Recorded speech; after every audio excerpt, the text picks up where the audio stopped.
అందుకే డజన్ మంది డ్రైవర్లు ఉన్నారు. ఎవరిది ఏ ఊరో ఎక్కడి నుంచి వచ్చాడో వాడి కులం గోత్రం తెలుసుకోవాల్సిన అవసరం నాకు లేదు.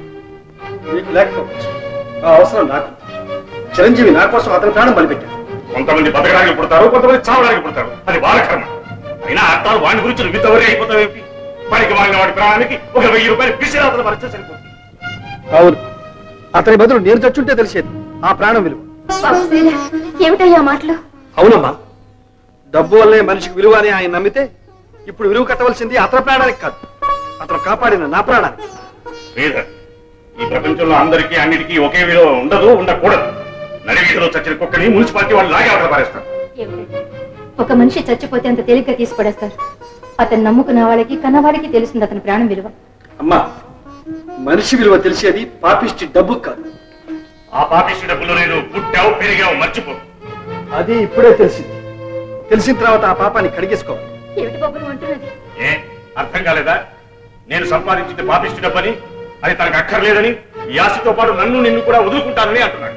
అంతేనా? చెప్పరా, నీ కన్న తల్లి అర్థం కాగలుగుతోంది, చెప్పు. మీరే చెప్పారు, మీకన్నా ఈ డబ్బు విషయాల్లో ఇంకెవరైనా ఏ గొప్పగా చెప్పగలరు. వస్తాను. నువ్వు ఆ శవాన్ని గురించి పట్టించుకోవడానికి వీల్లేదు. తండ్రిగా చెప్తున్నాను. నేను మనిషిగా చెప్తున్నా. నా ప్రాణాన్ని కాపాడిన అతని ఆఖరి రుణం తీర్చుకోవడం నా ధర్మం. వస్తాను.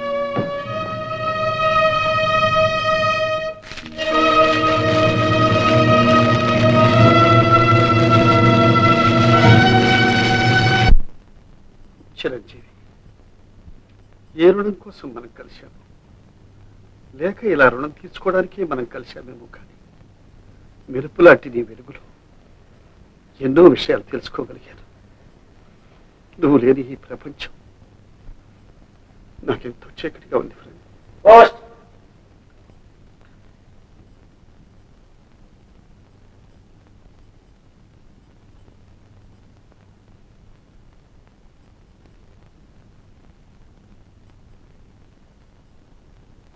అన్నయ్య, అందరూ క్షేమం. నువ్వు క్షేమంగా ఉన్నావని తలుస్తాను. అమ్మ నిన్నొకటే కలవరుస్తుంది. నాన్నకి ఇంకా నయం కాలేదు. మాకందరికి నిన్ను చూడాలనుంది. ఒక్కసారి రా అన్నయ్య. వచ్చేటప్పుడు నీకెవరో స్నేహితుడు చాలా మంచి ఆయన దొరికాడని అన్నది. ఆయన కూడా తీసురా. అమ్మ కూడా చెప్పింది. ఉత్తరానికి జవాబు నువ్వు రావడమే. నీ కోసం ఎదురు చూస్తున్నా.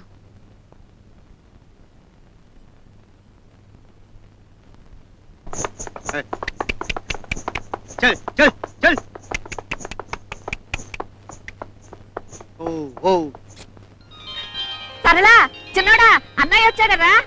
ఏమండి ఏమండి, బాబు వచ్చాడు. బాబు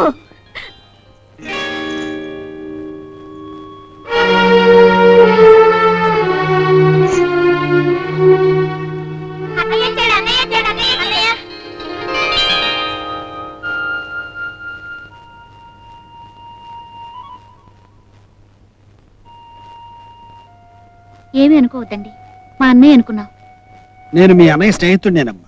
ఆయన పంపిస్తేనే వచ్చాను. మా అబ్బాయి దగ్గర నుంచి వస్తున్నావా బాబు? అవునమ్మా. బాబు, ఒరే అబ్బాయి, ఎన్నాళ్ళకి వచ్చావురా? రాలేదండి, అబ్బాయి స్నేహితుడంట. అబ్బాయి రాలేదా? ఏమండి ఏమండి, మా అన్నయ్య బాగున్నాడండి. ఏమండి, మా అన్నయ్య ఎప్పుడు వస్తున్నాడండి? మా అన్నయ్య తప్పకుండా రమ్మని ఉత్తరం రాసాం. మీకు ఏమైనా చెప్పాడండి? చెప్పండి. ఏమిటారా మీ ప్రశ్నల వర్షం? మీరును రాత్రంతా ప్రయాణం చేసి వచ్చారా? రా బాబు, రా. రా బాబు. మా చిరంజీవి కులాసాగా ఉన్నాడా? కులాసాగానే ఉన్నాడండి. వాణ్ణి చూసి ఎన్నో ఏళ్ళైనట్టుంది. ఉద్యోగం కోసమని వెళ్ళాడు. ఉద్యోగం దొరికిందని రాశాడు. నెల ఏదో పంపిస్తూనే ఉన్నాడు. డబ్బు పంపిస్తే చాలనుకున్నాడేమో. ఇంటికి రావటమే మానేశాడు. వెళ్ళు బాబు, ముందు స్నానం చేసి భోంచి తీసుకెళ్ళవే. రా బాబు. పద బాబు.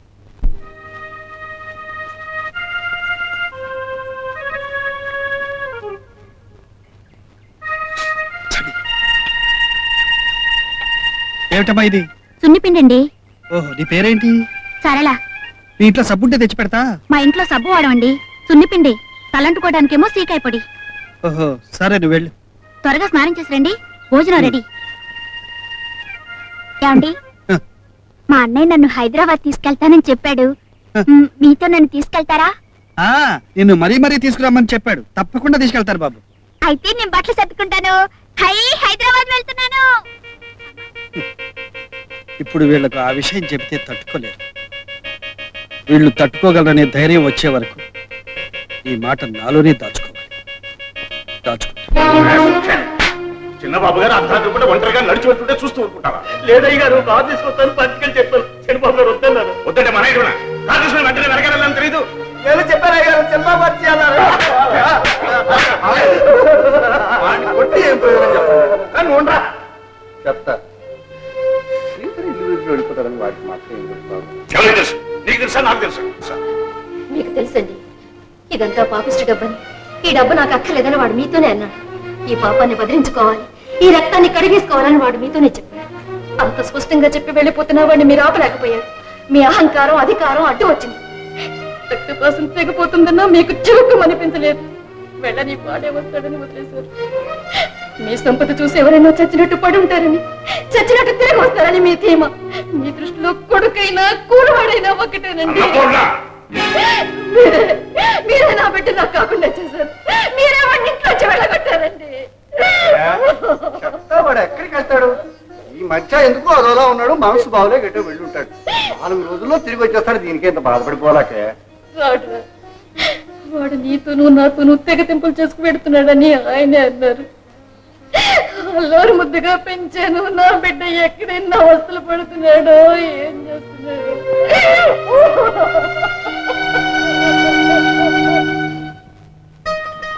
చాలా తిను బాబు. బాబు, అమ్మా నాన్న ఉన్నారా? ఉన్నారమ్మా. నువ్వు వాళ్ళ దగ్గరే ఉంటావా? అక్కడే ఉంటున్నాను. అదృష్టవంతుడు. వయసైన కాలంలో పిల్లల దగ్గర ఉండడం ఎంత అదృష్టం. అందులోనూ తలపురుగు పెట్టవలసిన వాడు. అదేమిటి? తిను బాబు, మొహమాట పడకు. ఇది కూడా మీ ఇల్లే అనుకో. బాబు, మా అబ్బాయి ఏదో ఉద్యోగం చేస్తున్నాడన్నాడు. ఏ ఉద్యోగం? అది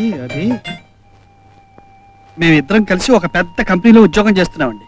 అలాగా? మీ ఇద్దరికి ఎలా పరిచయం అయింది? అసలు నాకు ఈ ఉద్యోగం అతనే ఇప్పించాడండి. లేకపోతే నాకు ఈ పని ఉండేది కాదు. ఏమిటో చదువులు ఉద్యోగాలంటూ తలో దారి వెళ్ళిపోతున్నారు. చూడు బాబు, మా పెద్దబ్బాయి సరే. మా పెద్దమ్మాయి విశాఖపట్నంలో ఉద్యోగం చేస్తుంది. వద్దనడానికి అది లేదు. వేడి నీళ్ళకి చన్నీళ్ళ. అది 4 డబ్బులు పంపిస్తేనే గాని ఇల్లు గడవదు. ఏం చెయ్యం? ఏమండి, మా అన్నయ్య నా గురించి ఎప్పుడని చెప్పాడండి? కాదు, నా గురించే చెప్పాడు. మీ అందరి గురించి ఎప్పుడు చెప్తూనే ఉంటాను. అది కాదండి. ఉండడ్డారా, అన్నం తినేవండి. తిను బాబు. అమ్మా,